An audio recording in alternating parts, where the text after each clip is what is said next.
saat merasa ada konflik gara-gara keragaman, tapi di sekolah, saya pikir konflik itu justru perlu, karena kedewasaan orang itu kan dibentuk oleh konflik-konflik itu. Tapi bagaimana metode menyelesaikan? Nah, caranya kami selain mempertemukan mereka dan membuat mereka hidup bersama, kami juga menciptakan suasana belajar dan menjaga proses pembelajaran supaya situasi di lingkungan siswa, baik itu lingkungan di asrama, di masyarakat maupun di sekolah, itu selaras.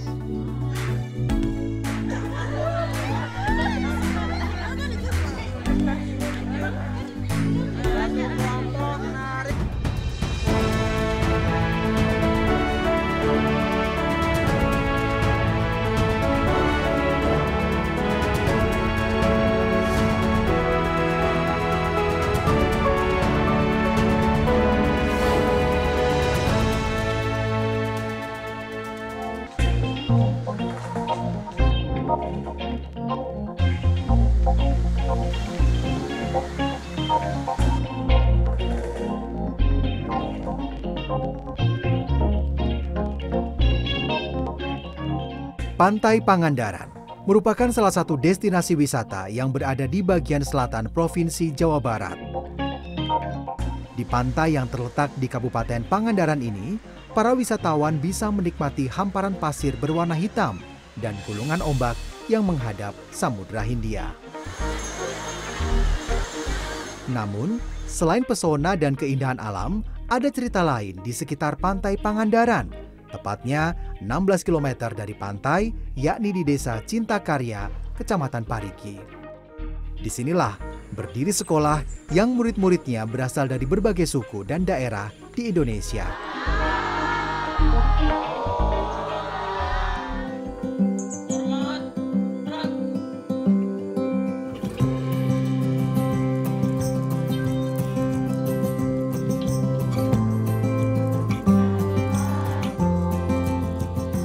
Mentari pagi menyinari lapangan upacara SMK Bakti Karya di Desa Cintakarya, Parigi, Kabupaten Pangandaran, Jawa Barat. Upacara bendera yang dilangsungkan setiap hari Senin diikuti 40 siswa kelas 10 dan 11. Upacara bendera tidak diikuti kelas 12 karena mereka sedang melangsungkan kerja praktek di berbagai daerah. 74 murid di sekolah yang terletak di Jalan Raya Cikubang ini berasal dari 14 provinsi. Mulai dari Pulau Sumatera, Jawa, Kalimantan, hingga Papua. Mereka datang untuk belajar di sekolah sederhana yang memiliki 2 studio, 7 ruangan kecil, dan 2 saung. Selama sekolah di sini, para siswa mendapatkan beasiswa penuh. Mereka tidak dipungut biaya sama sekali, mulai dari tempat tinggal di asrama hingga makan sehari-hari. Tak hanya gratis, siswa yang diterima di sekolah ini pun ditanggung biaya transportasi dari tempat tinggalnya hingga sampai ke sekolah. Ai Nur Hidayat merupakan pendiri sekolah multikultural ini. Desa Cintakarya, tempat sekolah ini berada, adalah tempat kelahirannya pada tahun 1989. Ketika lulus SD, Ai mulai meninggalkan Desa Cintakarya dan mulai mengikuti pendidikan pesantren hingga lulus SMA di kabupaten tetangga, yaitu Ciamis. Setelah itu, Ai melanjutkan kuliah di Jakarta dengan studi media. Setelah lulus pada tahun 2011, Ai kembali ke Pangandaran dan terkejut melihat kondisi desanya. Nah, begitu juga pas saya pulang kampung, saya juga kaget. Waktu itu kagetnya itu karena memang isinya ternyata banyak anak-anak kecil sama orang-orang tua, tua sekali gitu. Nah, anak mudanya ini pada kemana gitu. Padahal seingat saya dulu zaman angkatan saya juga banyak anak-anak muda yang cerdas gitu, terus aktif kayak gitu, tapi pada ngilang gitu. Sementara yang tersisa ada orang-orang yang kayak nggak terhubung satu sama lain. Kerjaannya juga banyak yang nggak kerja malah. Terus banyak konflik-konflik internal, misalnya berantem gitu, banyak kasus-kasus anak-anak muda lah pada umumnya di daerah-daerah. Untuk mengatasi keresahannya, Ai mulai mengumpulkan teman-temannya dan membentuk komunitas Sabalat. Mereka kerap berkumpul di sebuah saung yang terbuat dari kayu yang kini ditempatkan di sekolah. Komunitas yang namanya diambil dari bahasa Sunda yang berarti teman-teman sepermainan itu menjadi tempat berbagai macam kegiatan. Kami juga buka pintu selebar-lebarnya untuk sekolah-sekolah di sekitaran komunitas. Banyak anak-anak SD akhirnya, anak-anak SMP. Setiap kali mereka datang ke komunitas itu bikin karya-karya ditempel. Jadi saung itu isinya itu karya-karya, gambar lah, lukisan gitu, atau semacam puisi-puisi kayak gitu. Bikin lagu gitu. Nah, sampai akhirnya kami membuat lagu sendiri gitu, terus bikin dokumenter, dan akhirnya ternyata dapat tahun 2014 kami mendapatkan penghargaan Ethnographic Film Festival. Terus beberapa penghargaan berikutnya sebagai komunitas terbaik di Jawa Barat tahun 2015. Di tahun yang sama komunitas Sabalat juga dianugerahi komunitas terbaik tingkat nasional. Nah, waktu itu kami tidak berharap macam-macam sebetulnya, hanya bagaimana komunitas ini menjadi penghubung antar sesama generasi di tempat kami dengan orang-orang di luar sana, di daerah-daerah lain.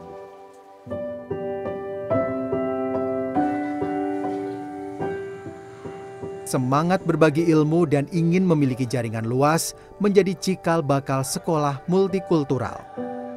Di tahun 2015, Ai mendengar ada SMK di desanya yang hampir tutup karena tidak ada yang mengurus. Ai kemudian mendirikan yayasan untuk menyelamatkan sekolah itu. Setahun kemudian, SMK Bakti Karya sebagai sekolah multikultural dengan beasiswa penuh resmi berdiri dan mulai menerima murid. Untuk mewujudkan gagasan tentang sekolah multikultural ini, Ai melakukan kampanye di media sosial dan berhasil mengumpulkan dana secara kolektif melalui platform online atau dikenal dengan istilah crowdfunding. Pemerintah menyumbang sebesar 20% dari keperluan operasional sekolah. Sisanya, Ai harus mencari dana untuk dapat memenuhi kebutuhan biaya. Tahun pertama 95 orang terlibat, setiap bulan nyumbang 50.000 gitu, 100.000 gitu. Tapi itu jadi kayak harapan kami. Umumnya 90% anak-anak muda yang ikut berdonasi gitu. Padahal kami tahu si anak-anak muda ya kan baru pada kerja, baru pada ini. Tapi disitulah saya menangkap harapan yang begitu banyak gitu. Tahun kedua baru melibatkan lebih banyak pihak. Tahun ketiga mulai bekerja sama dengan mitra-mitra, menjalankan CSR. Terus tahun keempatnya kami mulai mencoba untuk pendekatan kelembagaan. Nyari dana dari orang-orang yang memang ada banyak konsorsium kan di kita ini. Ada yang istilahnya asosiasi-asosiasi kayak begitu. Tahun ini malah kami kerjasama juga dengan orang-orang yang punya komunitas-komunitas misi yang sama gitu untuk mengembangkan kebudayaan, tapi juga mengkampanyekan isu-isu keragaman. Nah, itu mitra-mitra kami yang istilahnya kami dapat akses dana dari situ.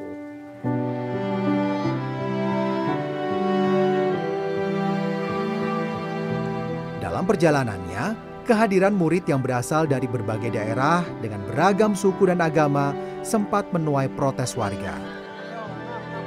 Warga mempersoalkan mengenai siswa-siswa yang berbeda agama, karena di Pangandaran mayoritas warganya beragama Islam.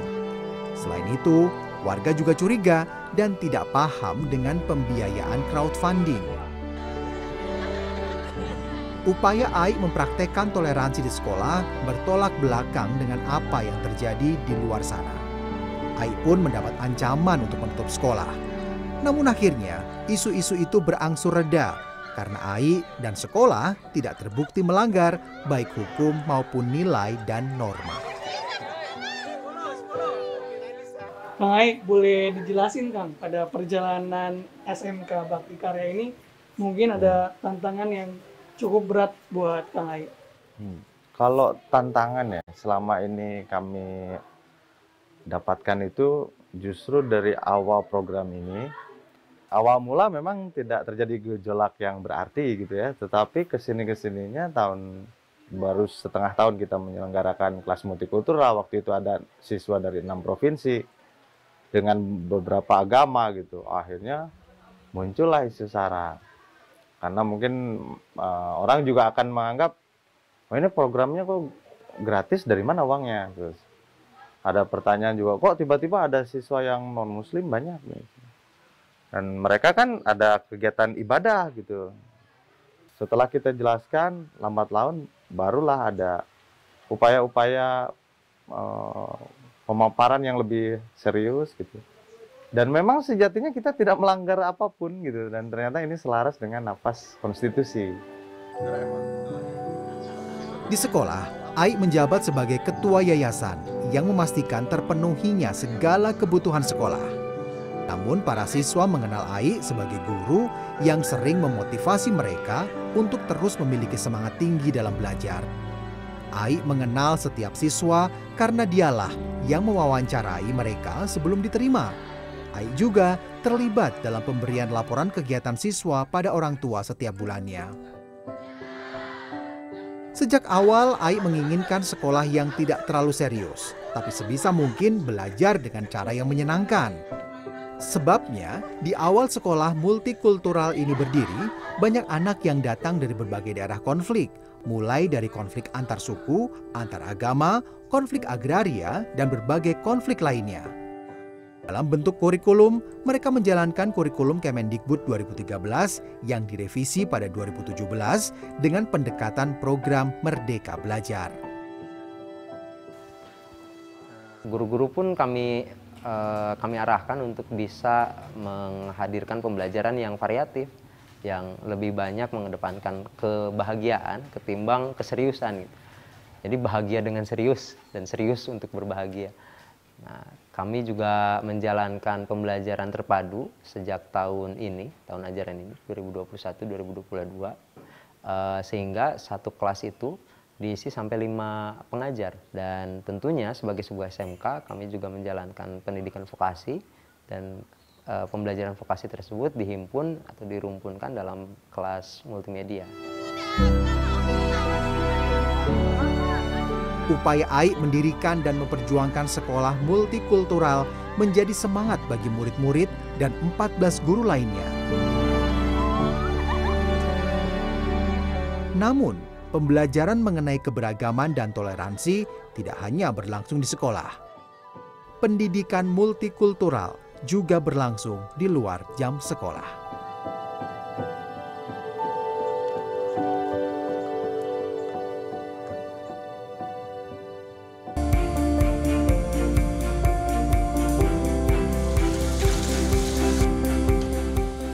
Kadang kalau lagi di asrama tuh lagi ngumpul, lagi apa, cerita tentang daerah mereka, gimana di sana keadaannya, adat-adatnya juga sering tukar-tukaran. Kalau di Sunda bilang abi itu saya, kalau di saya bilang abi itu mama.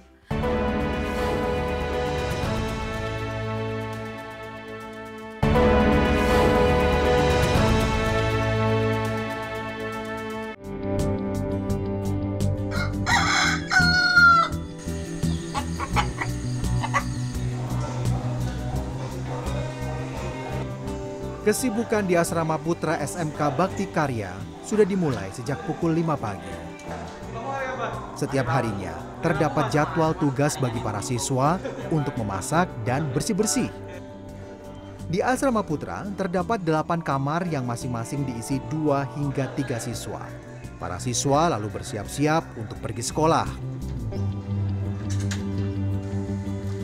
Namun sebelumnya, para siswa mampir dulu ke asrama putri untuk mendapat sarapan pagi. Kesibukan menyiapkan sarapan sudah dimulai sejak subuh. Para siswi ikut membantu ibu asrama mulai dari memasak hingga membagikan makanan.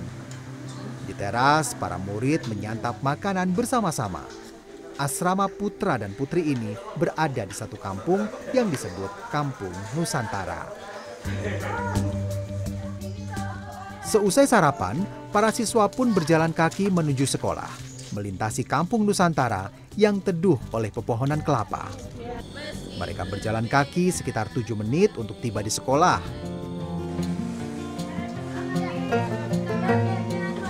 Robi Hardiansyah adalah salah satu siswa yang berasal dari Kabupaten Siak, Provinsi Riau. Namun ayahnya bersuku Batak dan ibunya bersuku Sunda. Karena itu, saat Robi mendapat informasi dari kepala sekolahnya bahwa ada SMK gratis di Pulau Jawa, ibunya mendukung untuk mendaftar. Anak kedua dari 3 bersaudara ini semakin yakin setelah mencari informasi tentang SMK Bakti Karya di internet. Sekalipun itu berarti ia harus tinggal jauh dari keluarganya.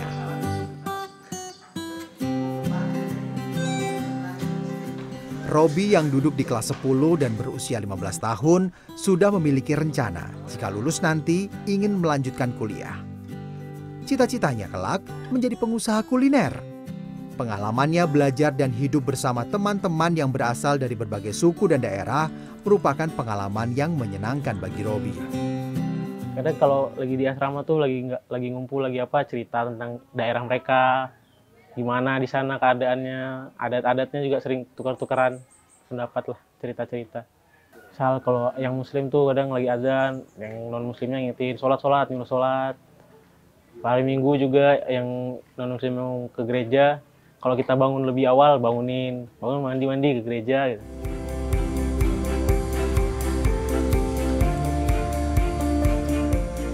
Salah satu siswa yang berasal dari Papua adalah Anita Yesubur. Anita berasal dari suku Abun yang tinggal di Kabupaten Tambrau, Provinsi Papua Barat. Anita tertarik untuk melanjutkan sekolah di Bakti Karya setelah mendapatkan informasi dari gurunya. Menurutnya, pendidikan di Jawa lebih layak ketimbang di daerah asalnya. Selain itu, Anita juga tertarik untuk mempelajari komputer. Namun, pada awalnya keinginan itu tidak disetujui oleh ibunya. Tapi Anita yang merupakan anak ke-6 dari 8 bersaudara pantang menyerah hingga akhirnya ia mendapat restu. Namun, saat akhirnya Anita mulai bersekolah, ia menemui hambatan, yakni soal bahasa. Kalau di Sunda bilang abi itu saya, kalau di saya bilang abi itu mama. Terus di Sunda bilang naung, naung itu saya apa. Tapi kalau di saya bilang naung itu babe. Jadi saya agak kesulitan di situ, tapi karena lama kelamaan ya saya udah berarti bukan kayak macam berarti di setiap daerah pasti ada perbedaan daerah bahasa-bahasa gitu. Anita berusia 15 tahun, duduk di kelas 11. Anita yang tertarik di bidang penerbangan, bercita-cita untuk dapat melanjutkan kuliah. Namun, jika tidak mendapatkan beasiswa untuk melanjutkan kuliah, Anita berencana pulang ke Kabupaten Tambrau dan mengajar anak-anak di sana. Berada di sekolah yang murid-muridnya berasal dari suku dan budaya yang berbeda, merupakan pengalaman baru dalam hidupnya.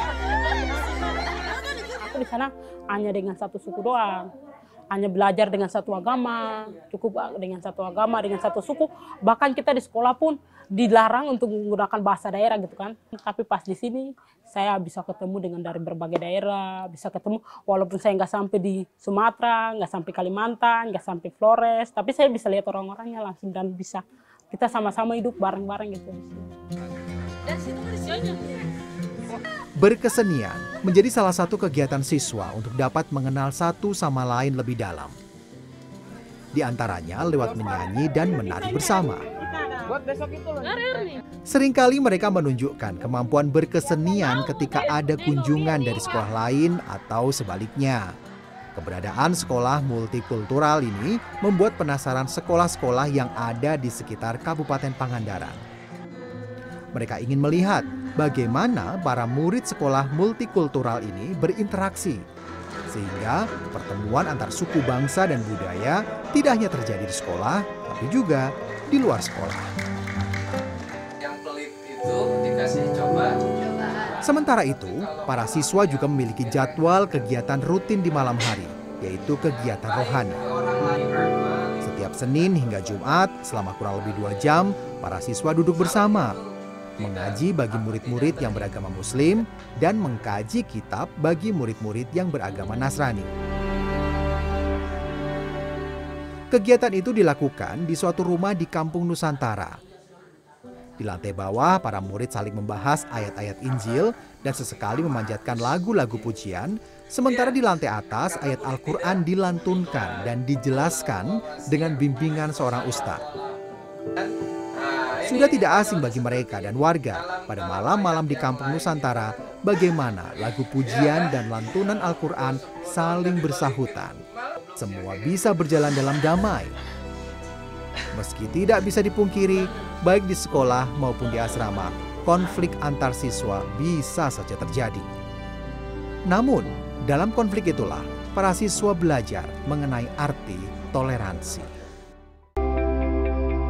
Yang saya tidak bisa lupa dan saya merasa bahagia sekali, semua pedagang-pedagang yang ada di Desa Cintakarya, produk unggulan Desa Cintakarya, dibikin master plan-nya oleh anak-anak di bawah bimbingan Bang Ai. Sudah ada untuk pemasaran di media.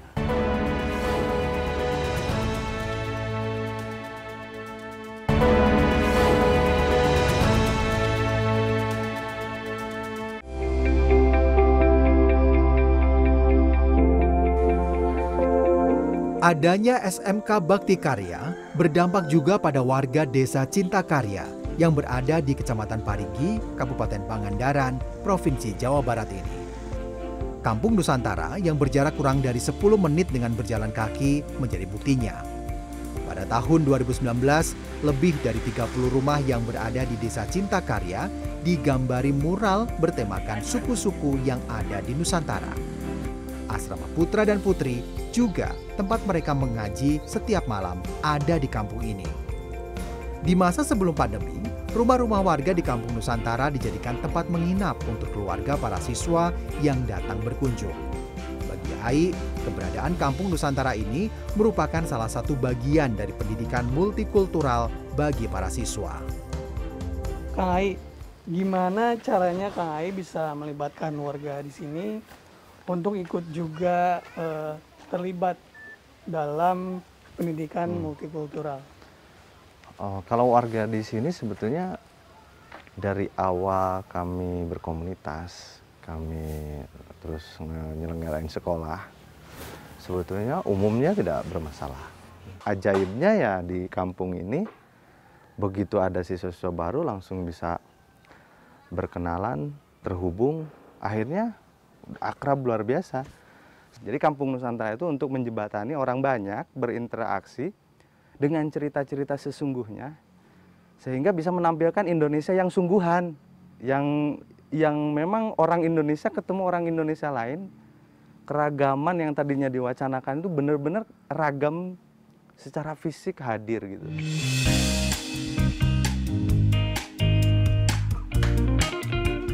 Meskipun demikian, pada awalnya terdapat keraguan bahwa warga di Desa Cintakarya bisa menerima dan berbaur dengan anak-anak yang datang dari berbagai suku dengan beragam budaya dan agama. Namun, kekhawatiran itu terkikis setelah anak-anak tinggal bersama warga dan saling mengenal satu sama lain. Kini, warga Desa Cintakarya bahkan bersyukur dengan adanya sekolah multikultural ini di wilayahnya. Yang saya tidak bisa lupa dan saya merasa bahagia sekali, semua pedagang-pedagang yang ada di Desa Cintakarya, produk unggulan Desa Cintakarya, dibikin master plan-nya oleh anak-anak di bawah bimbingan Bang Ai. Sudah ada untuk pemasaran di media. Keraguan mengenai keberadaan sekolah multikultural ini tidak hanya datang dari warga sekitar, tapi juga bagi Kabupaten Pangandaran itu sendiri. Namun seiring waktu, dengan berbagai kegiatan yang dilakukan para siswa yang berdampak positif bagi warga, Ai dan para murid mendapatkan dukungan dari pemerintah setempat. Padahal waktu itu saya berpikir, sudahlah kita ngurusin orang Pangandaran aja. Kan APK kita juga perguruan tinggi masih rendah, ya indeks pendidikan kita masih rendah, tapi beliau dengan aku, dengan sabar, ya alhamdulillah seperti ini. Saya kira ya tentu saya sebagai penanggung jawab pemerintahan di Kabupaten Pangandaran sangat bangga ya ada SMK yang multikultural. Saya tahun depan kita akan ada anggaran lah 1,5 sampai 2 miliar untuk membantu fasilitas mereka. Ini yang sedang kita akan komunikasikan dengan mereka.